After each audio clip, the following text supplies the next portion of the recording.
Introduction. English language teachers and learners, this book is for you.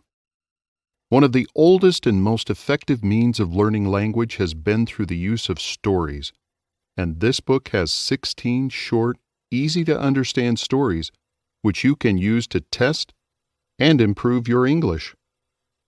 Each story has 3 versions, scaled according to difficulty: a basic English version, an intermediate English version, and an advanced English version.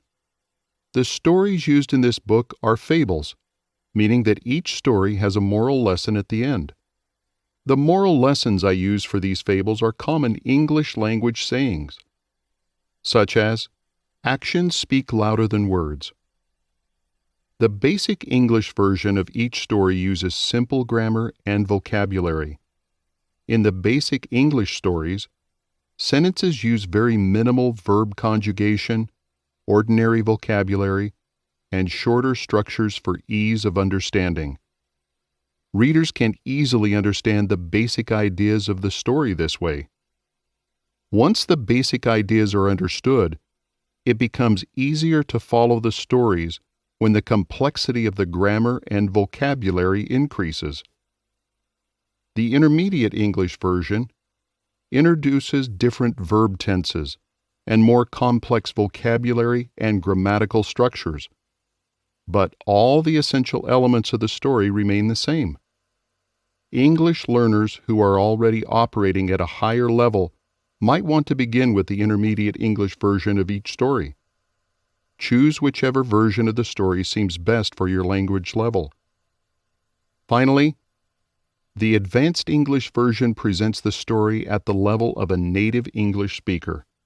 This version will provide English learners with the biggest challenge, but because the story is still the same, it should still be easy to follow. In fact, learners can expand their vocabulary and their understanding of grammar in this way. After the advanced English version of each story, readers can find the moral of the story, the lesson which it is intended to teach. By the end of this book, I hope all readers will have a better, more intuitive understanding of how English works. The stories are short enough to be used in classroom activities as well. I have used some of the stories here for translation practice with my own students. I recommend using the intermediate or advanced versions of the stories for translation practice, as the basic English version is probably too simple for comfortable translation. Enjoy the stories and enjoy learning English. Chapter 1. The Farmer's Trick. Basic English. An old farmer has trouble with some crows. The crows come and eat up all his seed each afternoon.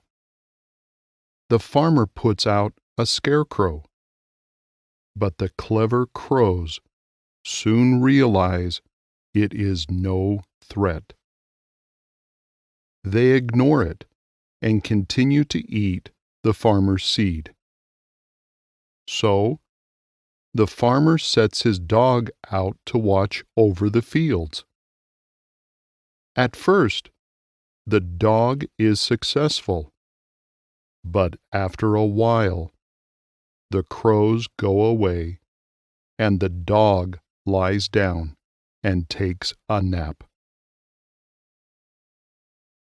It does not take the crows long to realize the situation and return to the fields. This leaves the unhappy farmer desperate to find a solution. Finally, the farmer gets an idea. He puts the scarecrow onto an old weather vane. This lets the scarecrow turn around in the wind. He also remembers that the crows often fly away from shiny, reflective surfaces. So he attaches some small mirrors to the scarecrow. That afternoon, when the crows return, they see what appears to be a man turning and looking around in the field. Even when the wind dies down, the man gives off an unpleasant reflection. The crows fly off to find other fields. The farmer smiles at his success. Intermediate English. An old farmer once had some trouble with crows. Every afternoon, the crows would come and eat up all his seed. He tried to put out a scarecrow, but the clever crows soon realized it was no threat.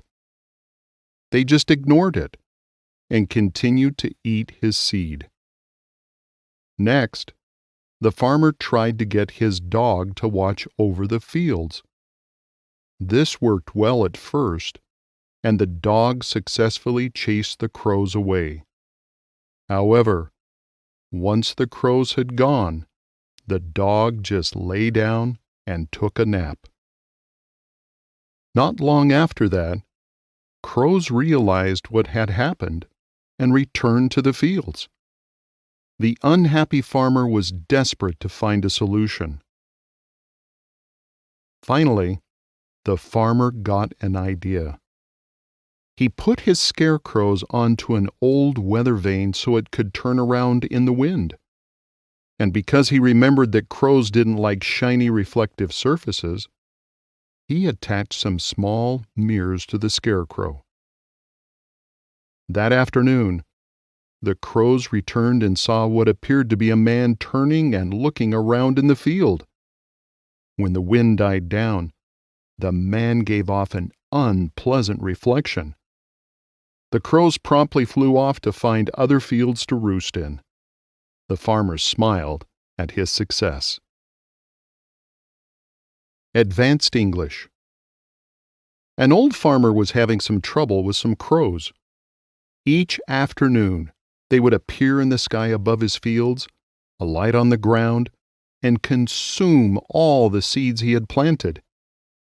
He put out a scarecrow to drive them off, but the clever crows were not duped for long. Soon enough, they were back. So, the farmer took another tack and set his dog out to watch over the fields. This was successful at first, and the dog's incessant barking drove the crows away. Unfortunately, as soon as the crows had gone, the dog simply lay down and took a nap. Realizing what had happened, the crows returned at once and were up to their old tricks. Much chagrined by this, the farmer tried desperately to think of a solution. Eventually, he hit upon an idea. He mounted the scarecrow onto an old weather vane, which would allow it to turn and move about in the wind. Remembering that crows didn't care for shiny or reflective surfaces, he attached some small mirrors to the scarecrow as well. That very afternoon, the crows returned to the field to find a disturbing situation. As it seemed to them, a strange man was twisting and turning about in the field. Whenever the man stopped, a most unpleasant bright light burst from his clothing. Much distressed by this sight, the crows flew off to explore other fields. The farmer smiled to himself at his success. Moral: necessity is the mother of invention. Chapter 2. The Wise Old Owl.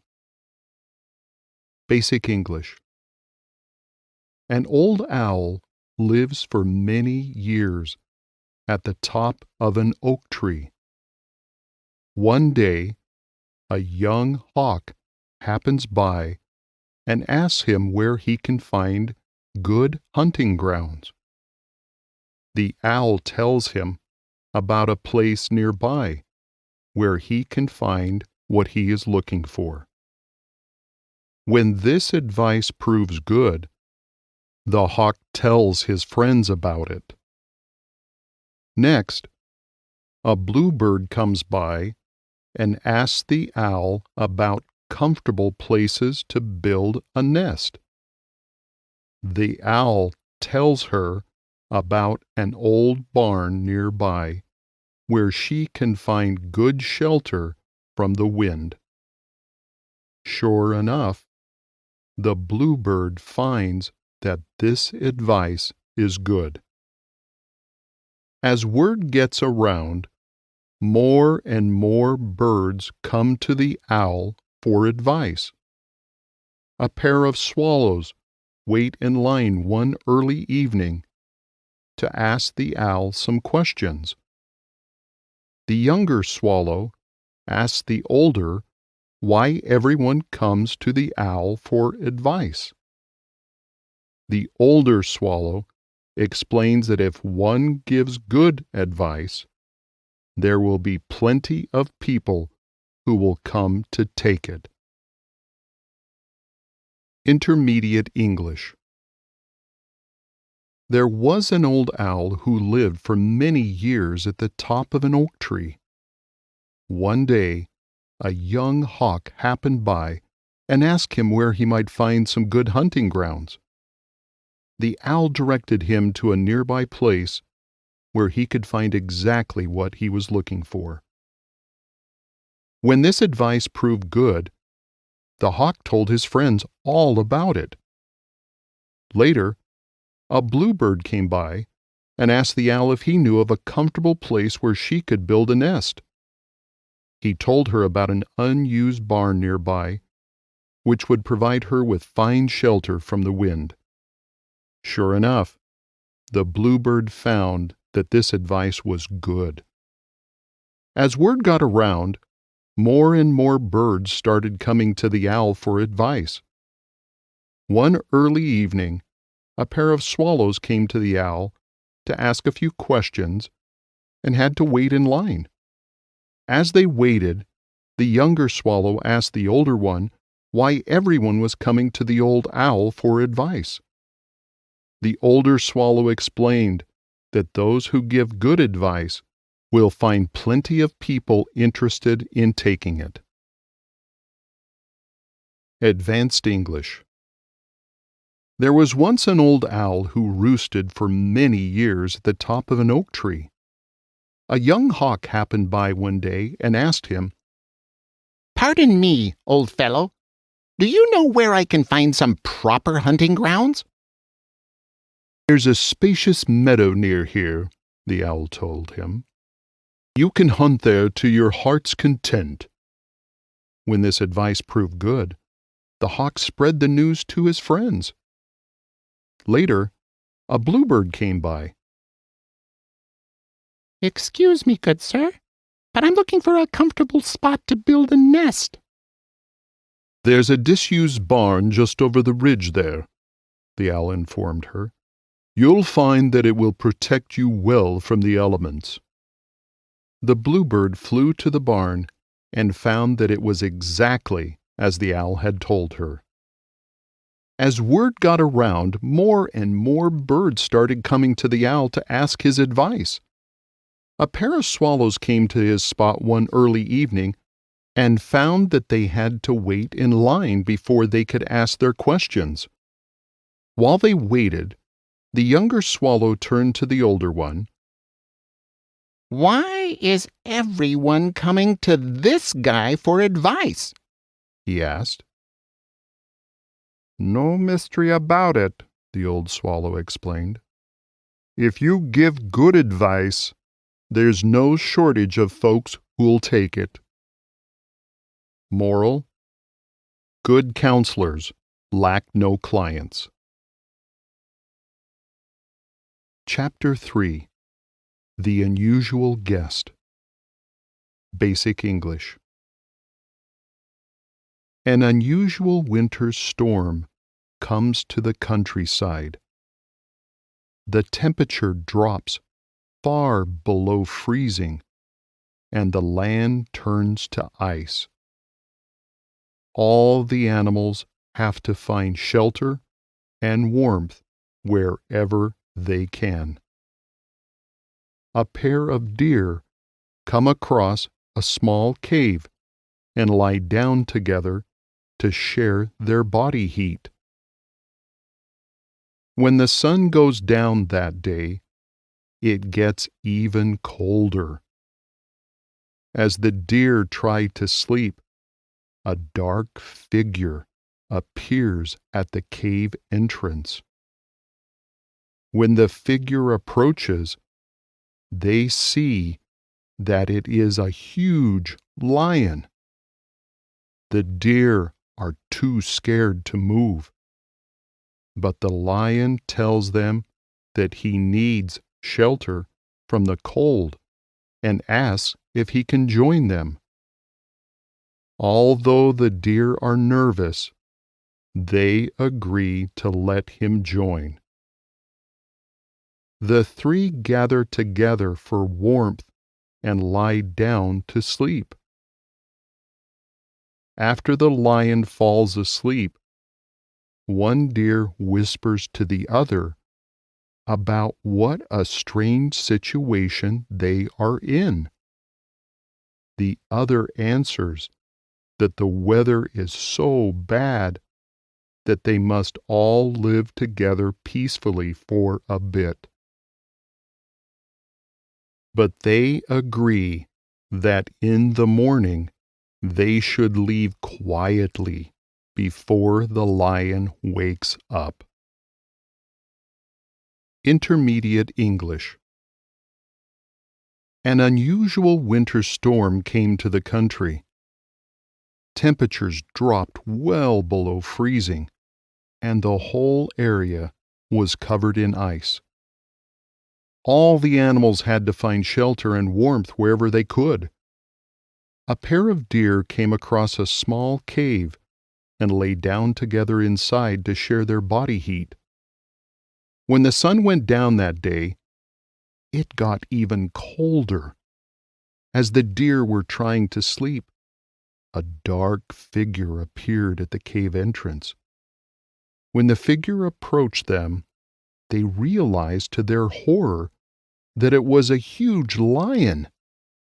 The deer were too scared to even move, but the lion reassured them that all he wanted was shelter from the freezing cold. He asked if he could join them, and although the deer were nervous about it, they agreed. The three of them gathered close together to maximize their warmth and laid down to sleep. After the lion was fast asleep, one deer whispered to the other about the strange situation they found themselves in. The other agreed, but noted that the weather was so bad, perhaps the only way to survive was to live together peacefully. But the two deer agreed that when morning came, they would leave quietly before the lion woke up. Advanced English. A terrible and unexpected winter storm fell upon the country, dropping temperatures well below freezing and covering the land in ice. All the animals had to seek shelter and warmth wherever they could find it. A pair of deer luckily stumbled into a small cave and lay down together inside so that they could share their body heat. After sunset that day, the weather became frigid. As the deer were trying to sleep, they suddenly noticed a dark figure had appeared at the cave entrance. They watched in horror as the figure approached and revealed itself to be a huge lion. The deer were too frightened to move or speak. "Don't worry," the lion reassured them. "I'm only looking for shelter from the bitter cold.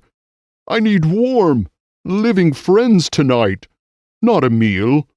May I join you?" Although the deer were nervous as could be, they agreed. The three huddled together at the back of the cave and laid down to sleep.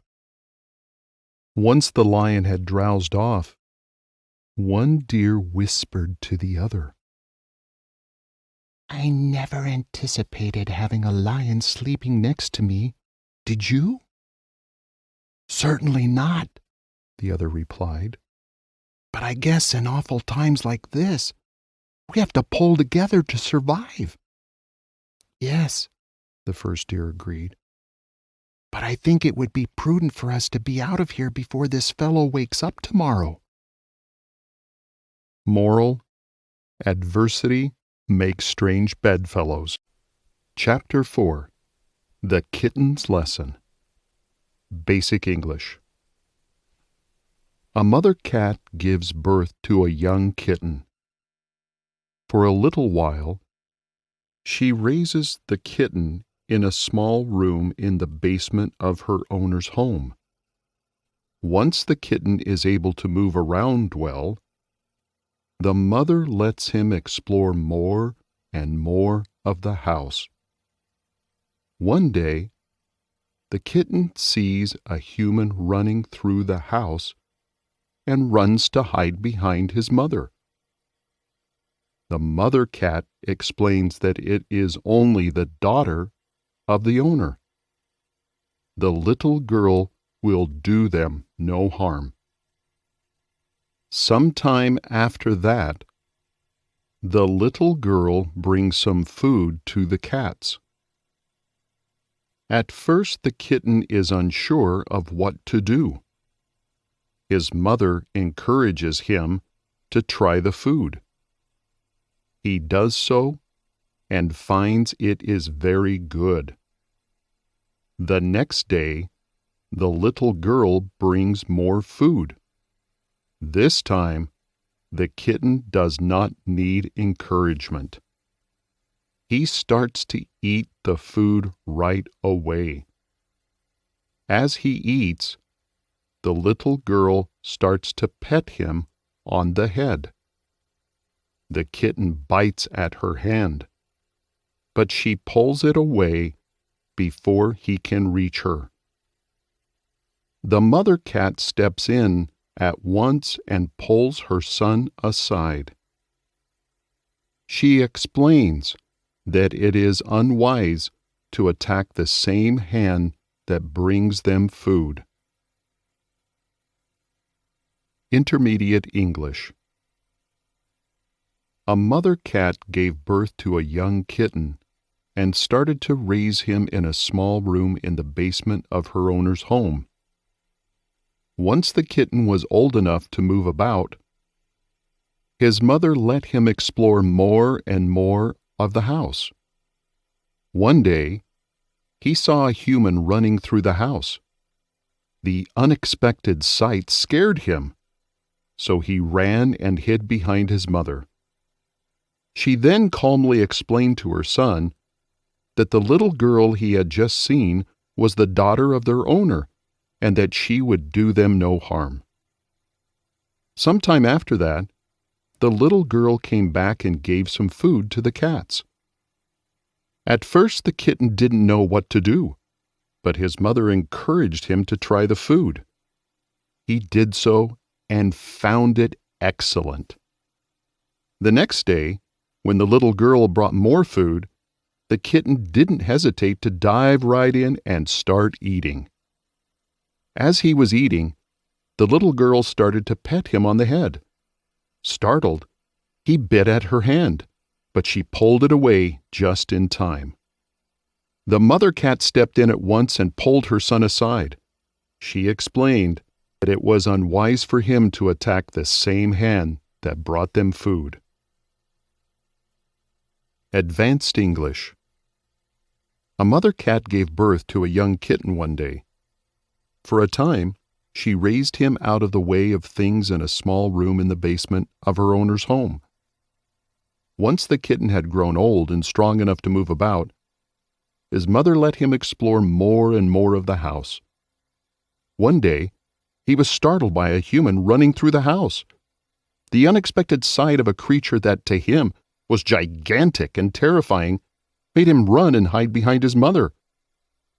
"That little girl is only the daughter of our owner," she explained to him with a smile. "She doesn't mean us any harm. In fact, sometimes she'll feed us, as you'll see." Sure enough, not long after that, the little girl came back and gave some food to the cats. With a little encouragement from his mother, the kitten tried the food and found it excellent. The next day, when she brought more food to the cats, the kitten pounced on it at once and started chowing down. As he was eating, the little girl started to stroke the back of his head. Startled, he bit at her hand, but fortunately she pulled it back just in time. The mother cat intervened at once and pulled her son aside. "It's most unwise of you to attack the same hand that brings us food," she explained. Moral: don't bite the hand that feeds you. Chapter 5. The Patient Goat. Basic English.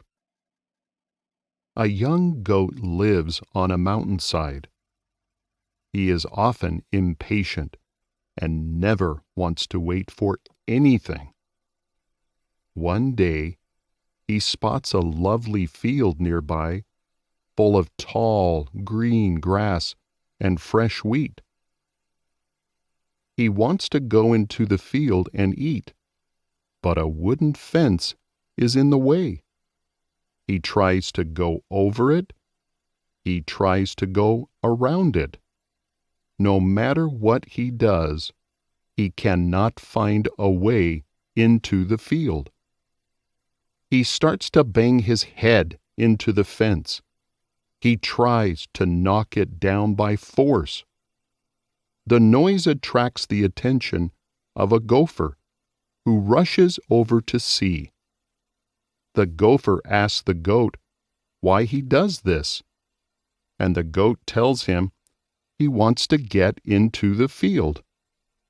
The gopher explains that a farmer will come by in the afternoon and open a gate into the field. The goat just has to wait.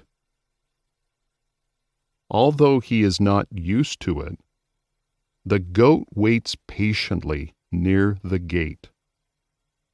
After a few hours, the farmer appears and opens the gate. Everything happens just as the gopher says. The goat enjoys the fine food in the field and spares his head from further damage. Intermediate English. There was a young goat who lived on a mountainside. He was often impatient and never wanted to wait for anything. One day, he spotted a lovely field nearby full of tall, green grass and fresh wheat. He wanted to get into the field and start eating, but a wooden fence barred his way. He tried to go over it and around it, but no matter what he did, he just could not find a way into the field. Frustrated, he started to bang his head into the fence. He did this over and over again, hoping to knock the fence down by force. The noise attracted the attention of a gopher, who rushed over to see what the problem was. The gopher asked the goat why he was injuring himself this way, and the goat replied that he was trying to get through the fence. The gopher explained that a farmer usually came by every afternoon and opened a gate into the field. If the goat would just wait, an easy path would be opened to him. Although he was not used to waiting, the goat stood patiently next to the gate and watched the field. A few hours later, the farmer appeared and opened the gate, just as the gopher had said he would. The goat enjoyed the fine food in the field and spared his head from any further injury. Advanced English. On a mountainside there lived a young goat who was always impatient and never wanted to wait for anything. One day, he spied a lovely field nearby full of tall green grass and fresh wheat. He wanted desperately to get into the field and eat his fill. but a heavy wooden fence barred the way. He tried going over it and around it, but despite his best efforts, he could not manage to get into the field. Frustrated, he started to bang his head into the fence. Over and over again he threw his head against the fence, hoping to knock it down by force. But all he got for his trouble was a sore skull. The noise caught the attention of a gopher who rushed over to see what was the matter. "Why are you hurting yourself trying to bash down that fence?" he asked the goat. "I'm trying to get into the field over there," the goat replied miserably. "If you can wait until this afternoon, I'm sure the farmer will just open the gate," the gopher told him. "It's much easier to get in that way than the way you're going." Although the goat wasn't used to waiting for anything, he stood patiently by the gate and watched the field. As the gopher had predicted, a few hours later, the farmer appeared and opened the gate. The goat enjoyed the fine food in the field and also spared himself from further injuries. Moral: good things come to those who wait. Chapter 6. The Mink's Request. Basic English. A strong rain washes a mink out of his riverside burrow. He makes a visit to his friend the otter, who lives nearby. The mink asks if he can stay with the otter for a few days until he finds a new place to live. The otter agrees. At first, the stay is quite pleasant. The otter is friendly and generous, and the mink is polite and respectful. However, the otter prefers to eat small frogs and crayfish, which he can find easily near his home. After a while, the mink misses his usual meal of fresh fish. One night, after the otter sets out the meal, the mink says he prefers to have fish instead. The otter says he does not have any fish, but if the mink wants fish, he can certainly go out and catch some for himself. Intermediate English. A strong rain came and washed a mink out of his riverside burrow. So, he visited his friend the otter who lived nearby. He asked if he could stay with the otter for a few days until he found a new place to live, and the otter agreed. At first his stay was quite pleasant. The otter was friendly and generous, and the mink was polite and respectful. However, there was an issue with the food. As the otter preferred to eat small frogs and crayfish, which were plentiful near his home, after a while of this, the mink began to miss his usual meals of fresh fish. One night, after the otter had set out the evening meal, the mink said he would prefer fish instead. The otter told him he didn't have any fish available, but the mink was welcome to any fish he might go out and catch for himself. Advanced English. One day, a torrential rain came and washed a mink out of his riverside burrow. Since his friend the otter lived nearby, he rushed to see him at once. "Do you mind if I stay with you for a few days?" he asked. "Just until I find a new place to live." "Certainly," the otter replied. "Anything to help a friend." At first his stay was quite pleasant. The otter was friendly and generous, the mink polite and respectful. There was a problem with the diet, however, as the otter preferred to dine upon the small frogs and crayfish which were plentiful near his home. The mink soon tired of this and began to long for his usual fare of fresh fish. One night, after the otter had set out the evening meal for them, the mink began to complain. Couldn't we have fish instead? He wondered aloud. I don't have any fish, The otter replied in an irritated voice. but you're welcome to all the fish you can catch for yourself. Moral: beggars can't be choosers. Chapter 7. The Shrew's Find. Basic English. A shrew finds a fresh, ripe apple as she walks through the fields one day. She almost cannot believe that such a delicious find is possible. But the apple is too large for her to take back to her home, so she goes to her friend the mouse for help. As the two go back to the field, the shrew describes her find in great detail. The mouse nods along, but is not as excited as the shrew. The mouse explains that she usually waits until something is secure before she lets herself feel happy about it. When they reach the field, the shrew happily points to the apple waiting on the ground. But as they approach, a human child rushes through the field and picks it up. The pair can only watch helplessly as the child runs off. The mouse suggests that something so easy to find can also be just as easy to lose. Intermediate English. Walking through the fields one day, a shrew found a fresh, ripe apple. She almost couldn't believe her luck at such a delicious find. But since the apple was too large for her to take back home on her own, she went to her friend the mouse to ask for help. As the two returned to the spot where the apple was, the shrew described her find in great detail.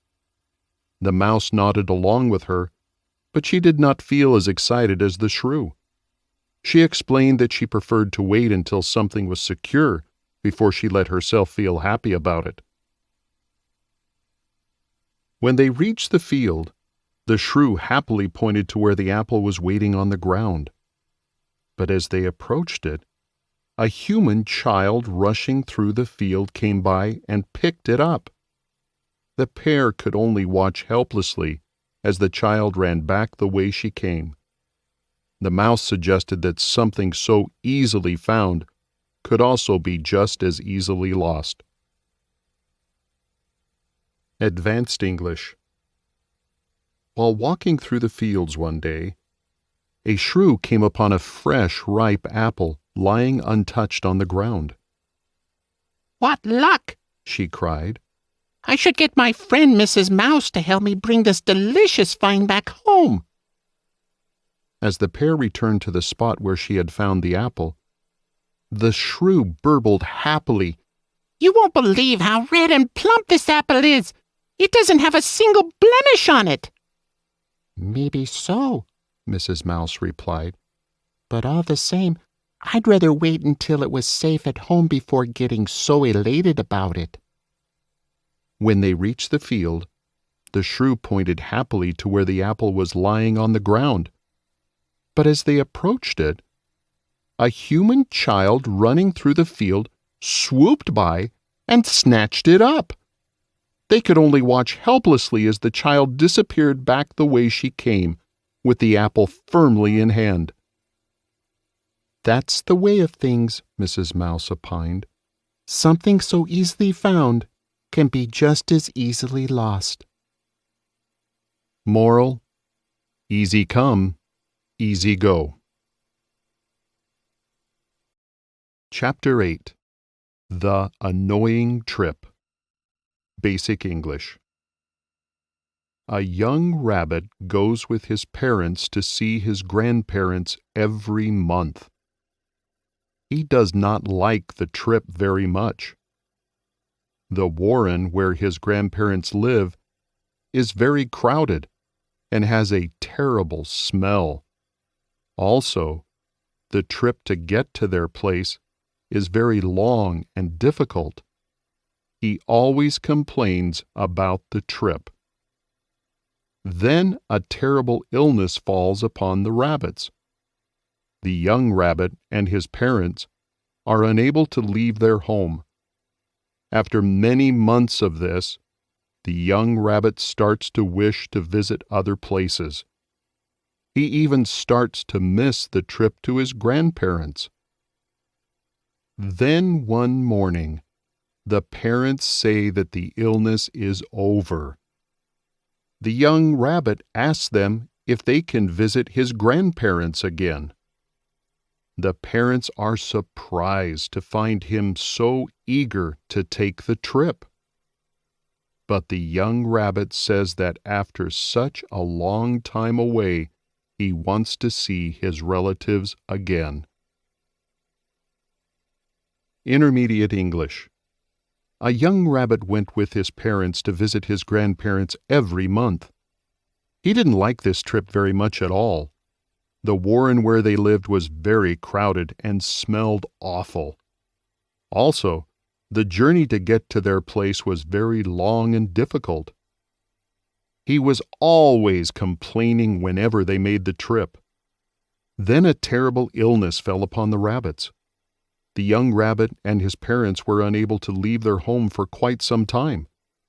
After several months of being trapped like this, the young rabbit started to long to visit other places. Even the trip to his grandparents began to seem desirable. Then one morning his parents told him that the illness had passed. He immediately asked if they could visit his grandparents again. When his parents expressed surprise at his eagerness to make the trip, the young rabbit said that after such a long time away, he really wanted to see his grandparents once more. Advanced English. There was a young rabbit who journeyed with his parents each month to see his grandparents in another warren. He detested making this trip, as the place where his grandparents lived was uncomfortably crowded and stunk awfully. On top of that, the journey itself was long and arduous. Every time the family made the trip, the young rabbit would complain endlessly. Then one day, the rabbits were struck by a terrible pandemic. To protect themselves, the young rabbit and his parents stayed in their home for many months. After some time being cooped up this way, the idea of visiting other places began to take center stage in the young rabbit's mind. Even the trip to his grandparents began to seem like freedom to him. One morning, his parents awakened him with wonderful news. "The pandemic is over," they told him. "We can move about freely again." "That's great," he cried. "Can we go see Grandma and Grandpa again?" "Of course," his mother replied. "But I thought you detested making that trip." "Maybe long ago I did, but after so much time away, I really want to see them." Moral: absence makes the heart grow fonder.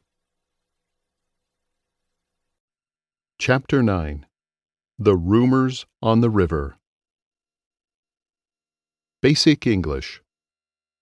A beaver leaves his wooden cottage on the river to go upstream for a trip.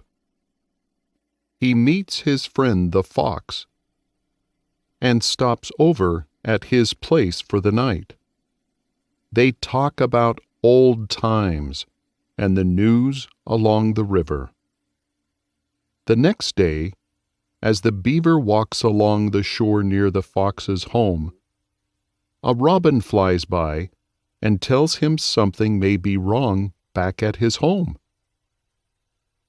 The robin is not sure about the news, however, so the beaver goes about his business.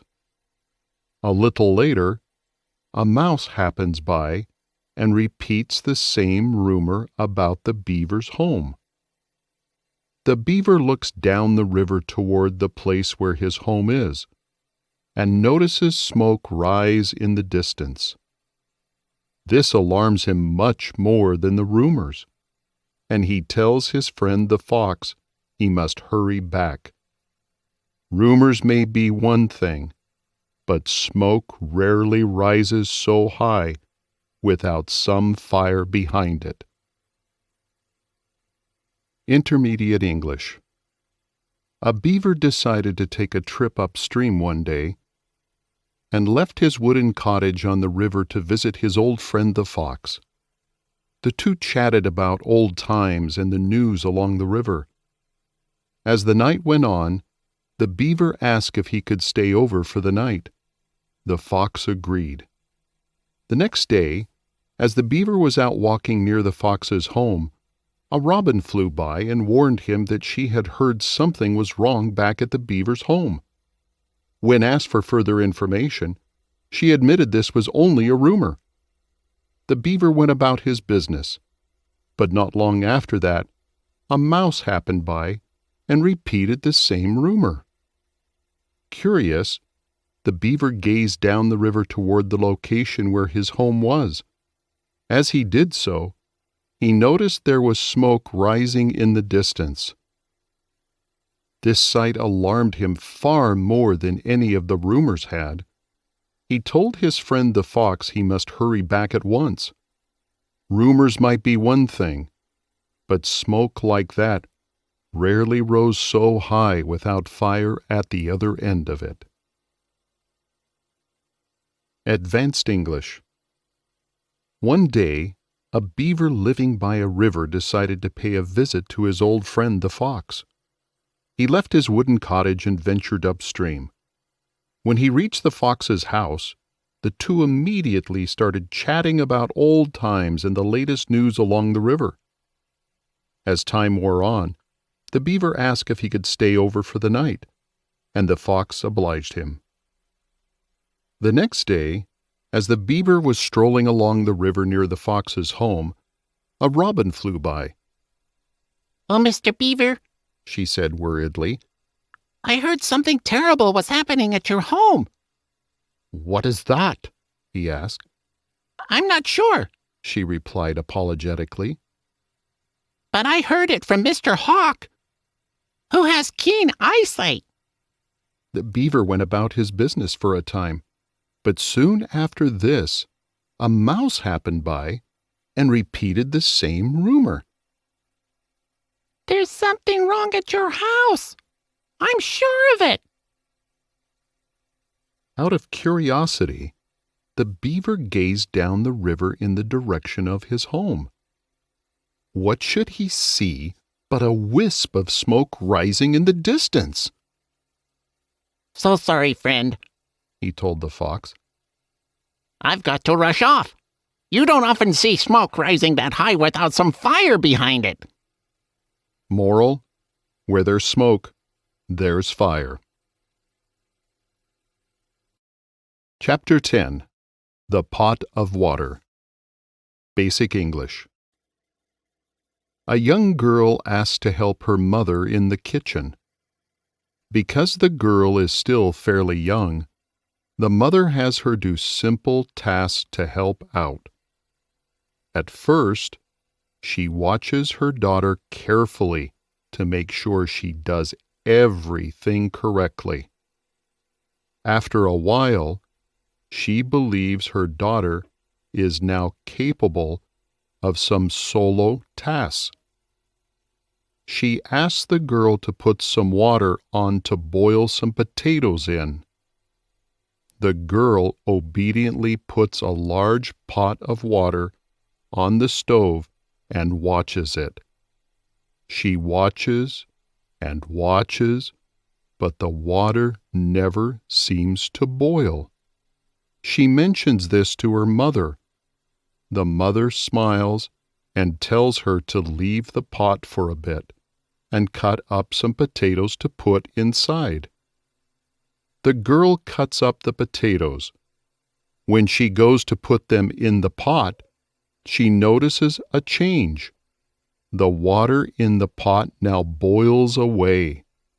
The mother explains that time is all it takes to get a pot of water to boil. Intermediate English. A young girl asked her mother if she could help out in the kitchen. Because she was still fairly young, her mother had her do some simple tasks at first. She watched over her daughter carefully at first to make sure she was doing everything correctly. After a while, she was convinced that her daughter was ready for some solo tasks. She asked the girl to put a pot of water on the stove, explaining they would add potatoes to the pot once it had reached a rolling boil. The girl obediently placed the pot of water on the stove and sat down to watch it. She watched and waited, but the water never seemed to boil. When she mentioned this fact to her mother, she just smiled and told her to leave the pot for a bit and start cutting up the potatoes. The girl spent a few minutes cutting up potatoes, and when she returned to the pot with the potato slices, she was surprised to find it was now boiling away. The mother told her that it was time, not watching, which got the pot of water boiling. Advanced English. There once was a young girl who asked her mother if she could help her out in the kitchen.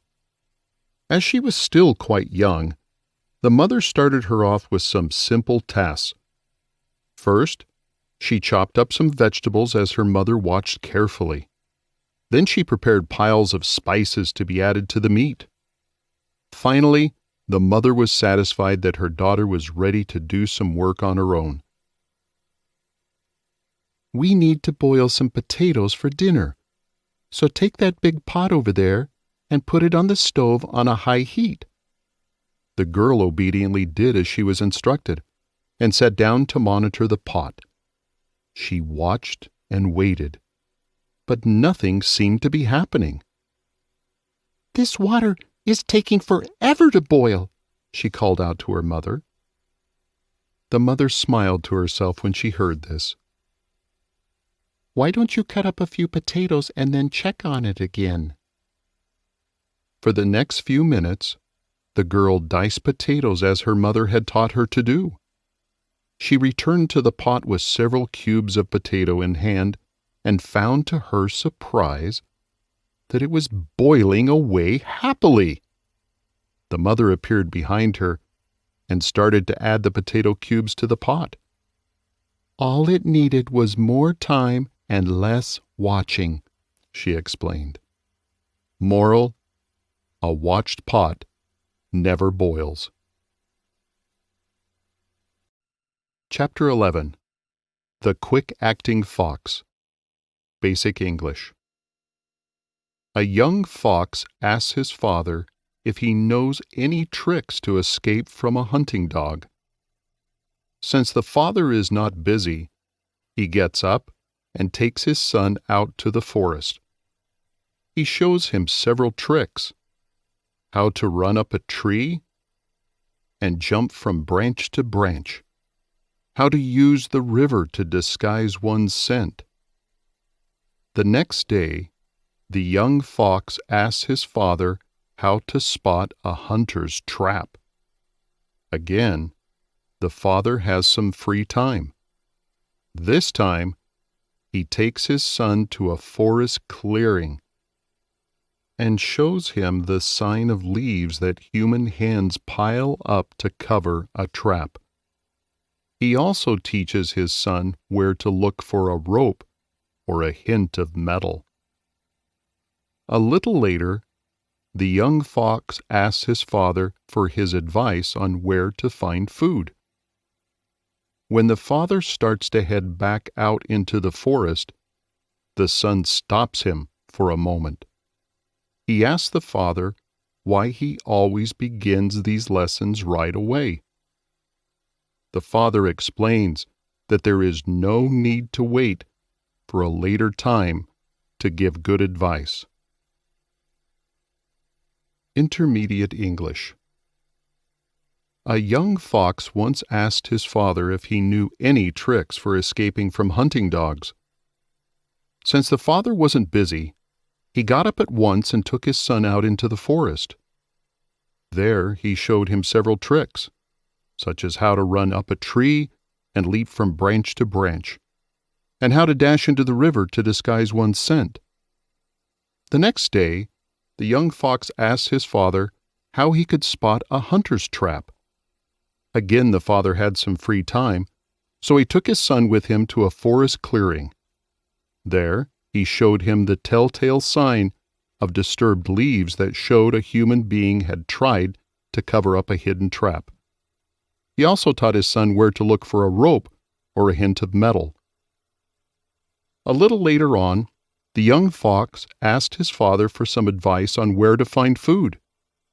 When his father started heading back out into the forest, the son stopped him for a moment. He asked his father why he always began these lessons right away. The father explained that there was no need to wait around for a later time to give good advice. Advanced English. There once was a young fox who went to his father for some advice on how to elude hunting dogs. "I haven't got any other business today," the father told him. "Let's head out to the forest and I'll show you a couple of things that have saved my hide more than once." That afternoon, the young fox learned how to run up a tree, leap from branch to branch, and how to dash into the river to disguise his scent. The next day, the young fox went back to his father for some more advice. This time, he wanted to know how to spot a hunter's trap. "Let's go," the father said at once.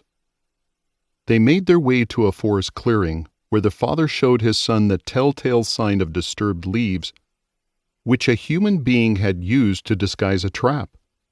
The father also taught his son how to spot a rope or a hint of metal from far off.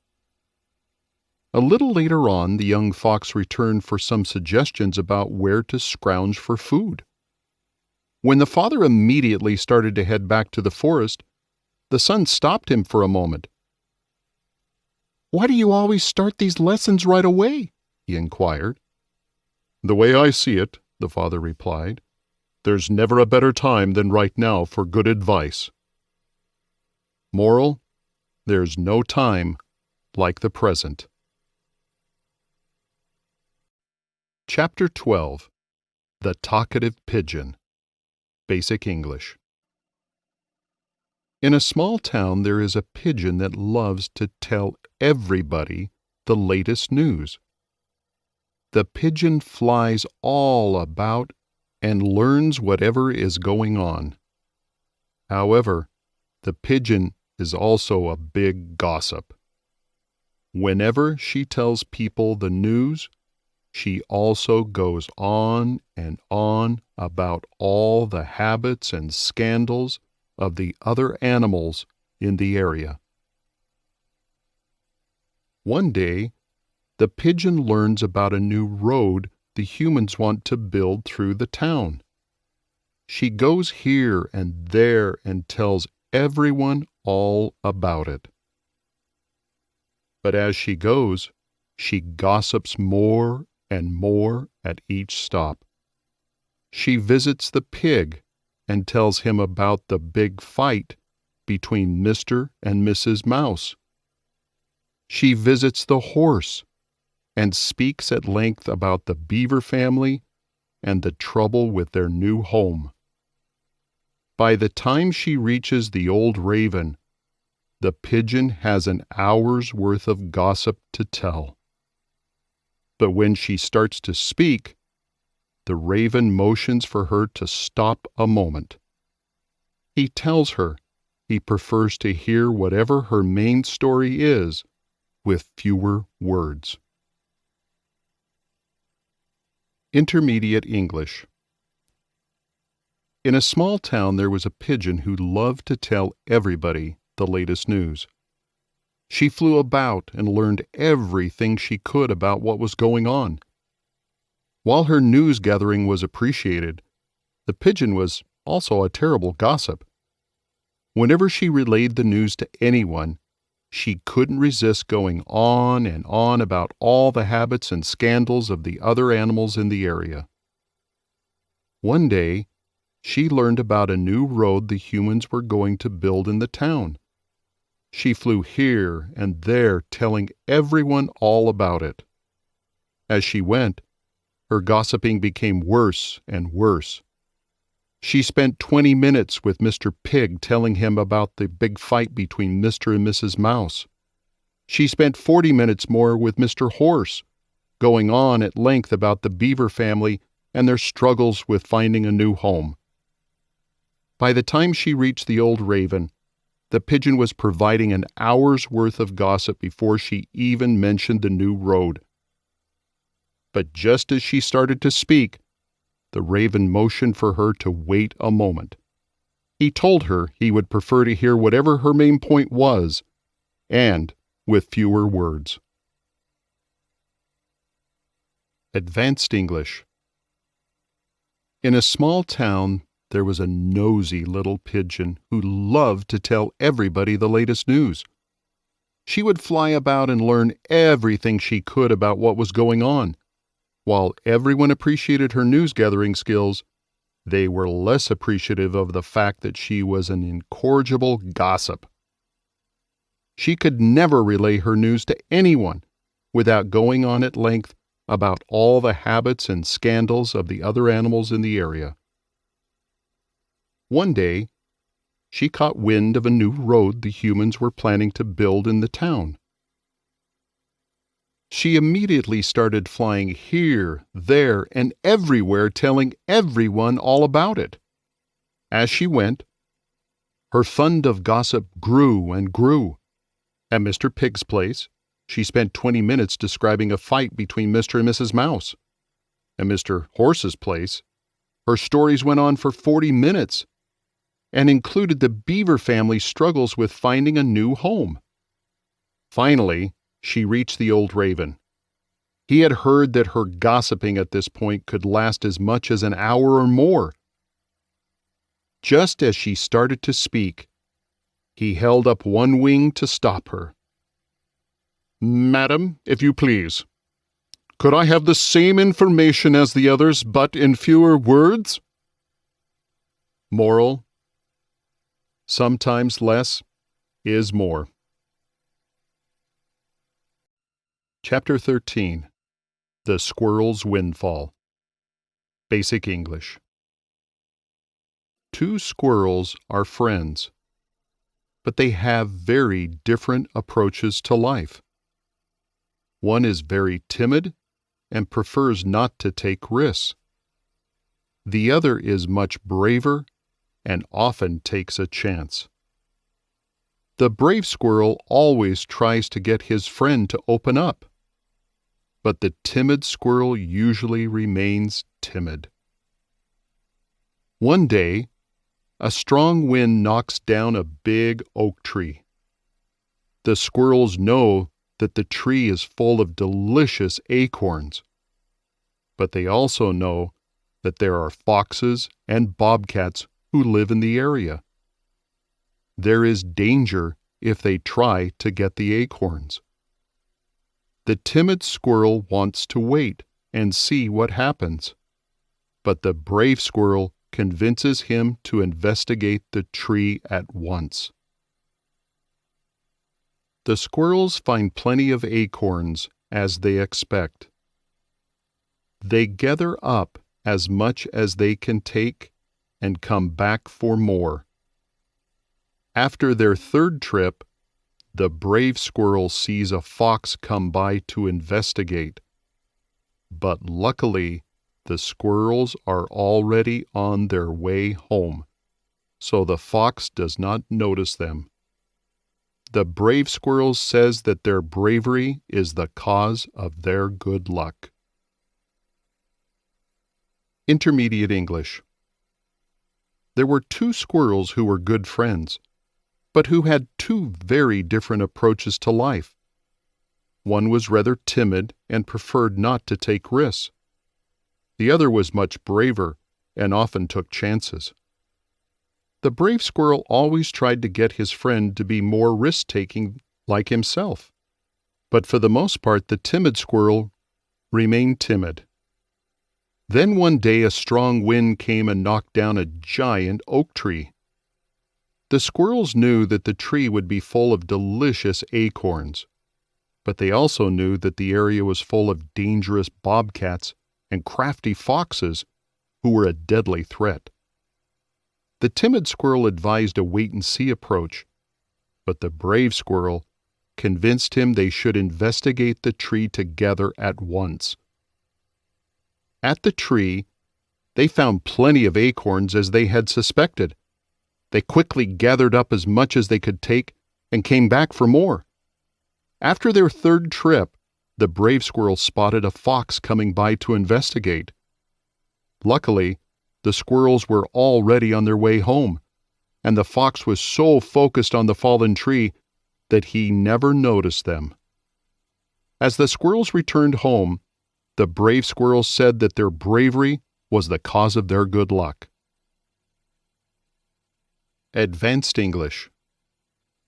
There were two squirrels who were good friends, but who had nearly opposite personalities when it came to taking risks. One was very timid and preferred never to stick his neck out for anything. The other was quite brave and often put his life on the line. "You should be more like me," the brave squirrel often told his friend. "You'll get a lot more out of life." "More likely, I'll get an early death," the timid squirrel would reply. Then one day a strong wind came along and toppled a grand old oak tree. The squirrels knew that the tree would be teeming with delicious acorns, but they also knew that dangerous bobcats and sly foxes often prowled the area. Any trip to the tree could be a deadly one. "Let's wait and see what happens," the timid squirrel suggested. "That tree falling scared off all the predators," the brave squirrel countered. "If we want to get those acorns, we should go now." At the oak tree, the squirrels found a treasure trove of acorns, as they had anticipated. They quickly gathered up as many as they could take, took them home, and came back for more. After their third trip, the brave squirrel spotted a fox timidly investigating the area where the tree had fallen. Luckily, the squirrels were already heading home, and the fox was so focused on the tree that he never noticed them. "This is what I'm talking about," the brave squirrel told his friend. "It's because we were brave that we got so lucky." Moral: Fortune favors the bold. Chapter 14. The Green Fields Next Door. Basic English. A cow happily eats some grass in her usual field. She notices another field nearby where the grass seems even greener and more delicious than her own field. However, a heavy wooden fence blocks the way. The cow follows the fence along and looks for a way into the green field beyond. She finds a gate, but the gate is closed and locked. Every day the cow goes into the field, she visits the gate again. Each time, the gate is still locked. She can only look at the field beyond and imagine what the grass must taste like. It begins to seem even more green and delicious each day. Then one day, the cow returns to the gate and finds that it is wide open. Excited, she passes through and enters the field. She rushes to one of the spots that seems to have the freshest grass. But as she eats, she notices the grass does not taste much different than the grass in her own field. As she looks around, it does not appear so bright and green as before. Intermediate English. A cow was happily eating grass in her usual field one day when she noticed another field nearby. The grass in this field next door seemed much greener and more delicious than the grass in her old, boring field. However, a heavy wooden fence barred her from entering the field. She walked along the fence looking for a way into the field next door, but all she could find was a closed and locked iron gate. Every day the cow went back into her field, she visited the gate with a feeling of hope. But each time, she found the gate still locked against her. All she could do was look at the field and imagine what the grass would taste like. Each day, it began to seem more and more delicious to her imagination. Then one day, the cow returned to the gate and discovered to her surprise that it was wide open. Excited, she passed through and entered the field she had dreamed about. She rushed to the spot with the freshest-looking grass and took in a mouthful. But as she ate, she noticed that the grass didn't really taste much different than the grass in her own field. And as she looked around, the grass didn't really look as bright and green as she had imagined it did. Advanced English. A cow was happily grazing in her usual field one day when a nearby field caught her eye. Somehow, the grass in this field next door seemed much greener and more delicious than the grass in her humdrum old field. Unfortunately, she couldn't reach the greener field because a sturdy wooden fence barred the way. The cow walked up and down the fence looking for a way through, but all she could find was an old iron gate. Of course, it was closed and locked. Day after day, the cow returned to that gate with a feeling of hope. But she always found it was locked against her. She could only gaze into the field next door longingly, imagining to herself what the grass would taste like if she could reach it. In her imagination, it began to seem more and more delicious with each passing day.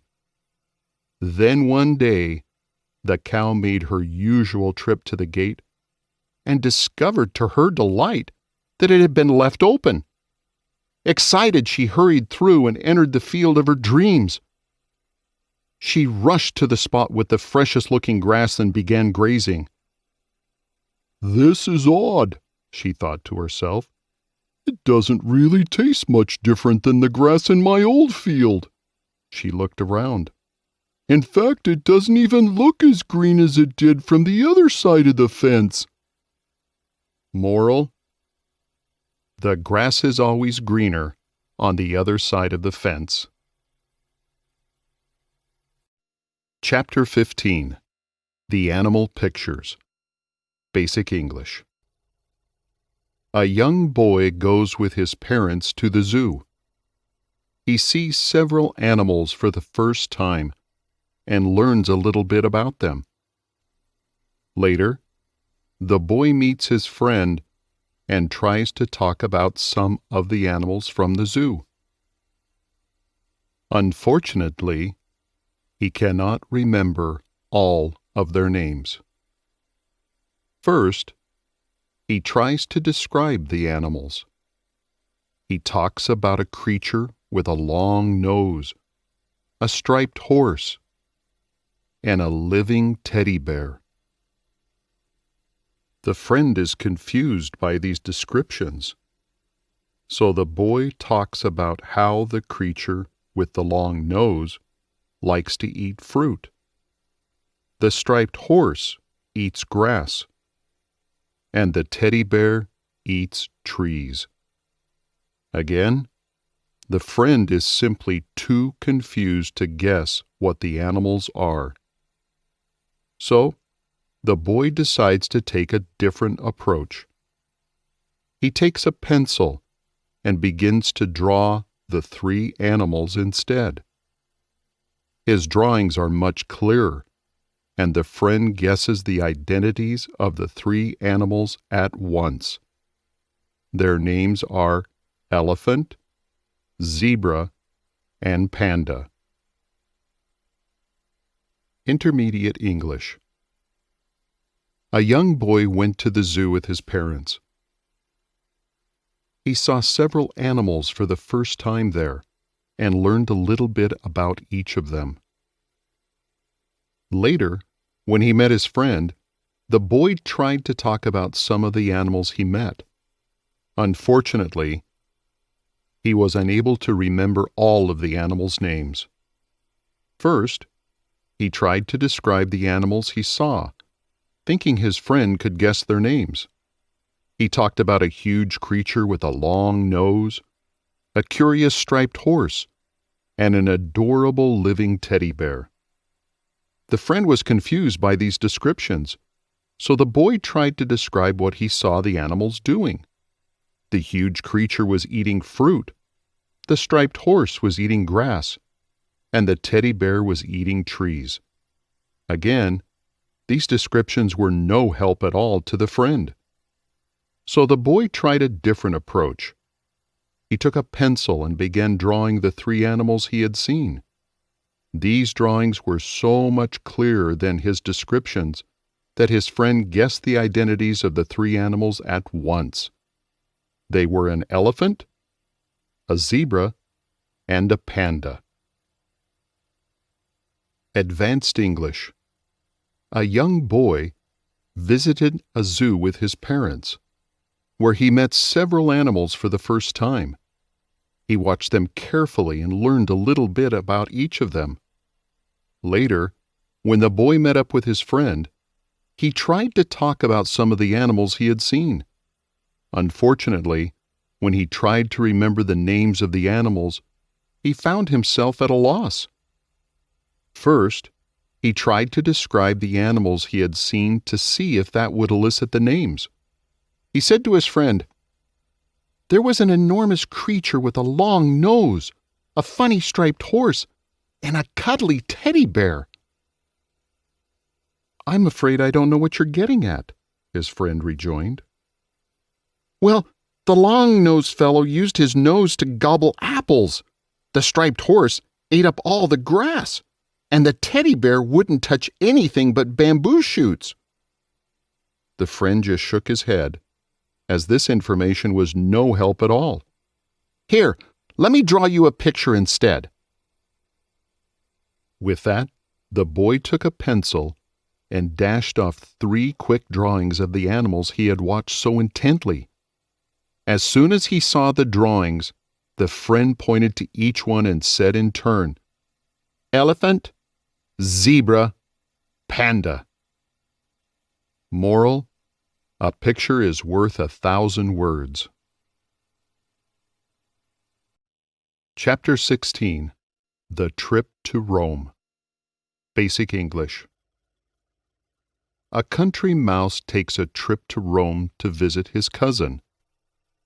At first, he is very confused by the big city and does not know how to act. For a few hours, he just sits quietly and watches what happens. He hears people say "buongiorno" when they meet. He sees people order things quickly and keep to the right side of the street when walking. He also sees how quickly people walk. He sees that he must move quickly between their feet, or they will step on him. After he learns these things, he moves through the streets quickly and easily. He politely buys a piece of fruit from a mouse street vendor. He safely dodges through the crowds of people. Eventually, he reaches his cousin's house. The cousin is happy to see him, but is surprised when he arrives in such good shape and with a piece of fruit as a gift as well. The country mouse explains that Rome is not so hard to get through if you do things in the Roman way. Intermediate English. A country mouse took a trip to Rome to visit his cousin. At first, the big city was very confusing to him, and he didn't know how to act. For a few hours, he simply sat in some out-of-the-way area and watched what happened. He heard people say buongiorno when they met. He saw that they ordered things quickly and kept to the right side of the street when they walked. He also saw that they walked at a brisk pace, so he had to be careful to run to avoid being stepped on. Having learned these things, he moved quickly and easily through the streets. He politely bought a piece of fruit from a mouse street vendor to give to his cousin as a gift. He safely dodged through several crowds of people and eventually made it to his cousin's house. The cousin was happy to see him, but a bit surprised that he had arrived in such good shape and with a fine piece of fruit as a gift as well. The country mouse explained that Rome was not such a hard place to navigate if one took the time to do things in the Roman way. Advanced English. There once was a country mouse who made a trip to Rome to visit his cousin. At first he was baffled by life in the big city and had no idea how to behave himself. He ensconced himself in a little nook for a time so he could observe in safety what the Romans did. He heard that they said buongiorno when they met people. They tended to place orders quickly and kept to the right side of the street as they walked. Furthermore, they walked at a fairly brisk pace, so the country mouse had to be sure to move speedily to avoid being trampled underfoot. Having learned these things, the country mouse was able to move quickly and easily through the streets to his cousin's house. On the way, he stopped at a mouse street vendor to order a piece of fruit. He wished the vendor buongiorno and collected his order at once to avoid causing a lineup. Despite the thick crowds of people in the streets, the country mouse arrived in good time and in good order at his cousin's place. "I'm surprised to see you here so soon," his cousin said when he arrived. "I thought you'd have more trouble getting through the throngs of people." "Oh, it wasn't so bad," the country mouse said as he offered his gift of fruit. "The easiest way to get through Rome is to do things in the Roman fashion." Moral: when in Rome, do as the Romans do.